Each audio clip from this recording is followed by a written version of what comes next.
sounds coming out of his mouth. You could see his mustache kind of moving up and down when the sounds came out of his mouth.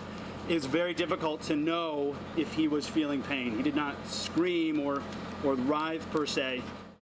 Witnesses who saw Billy Ray Irick die say he made some noise during last night's execution. Now, many of you are asking how the drug cocktail used to kill him works and if Irick felt pain. Shannon Smith breaks down the science behind these drugs in this 10 Listens report. Shannon. Robin, the three-drug cocktail of midazolam, vecuronium bromide, and potassium chloride is used for lethal injection in several states. The addition of midazolam is new to Tennessee, and controversy continues to surround the effectiveness of the drug. If used correctly, all three drugs are meant to act quickly, and they're not just reserved for executions.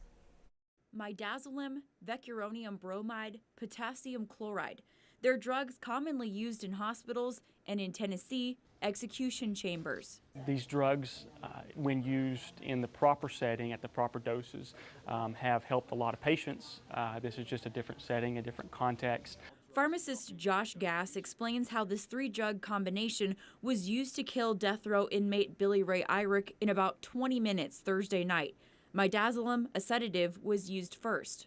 Administering it directly in the bloodstream, we're going to get a pretty fast effect. So you would see some sedative effects pretty quickly. Midazolam is the drug many deem unethical because of fear the person won't be completely sedated and will be able to feel pain from the other drugs. If they were completely sedated to the point they're unconscious, it would look just like they're sleeping. The second drug, vecuronium bromide, paralyzes the muscles, including our respiratory muscles, which will eventually stop the lungs. Witnesses reported seeing Irick turn purplish in color. Gass says that's likely when the drug kicked in, causing Irick's lungs to stop. Lastly, potassium chloride. Gass says your heart needs a delicate balance of potassium to function. So in this situation, we're overloading the heart with potassium, which is eventually going to kill off the heart. All these drugs are used safely in hospitals all the time, often in surgery, just not all together. Gass says they're all extremely effective.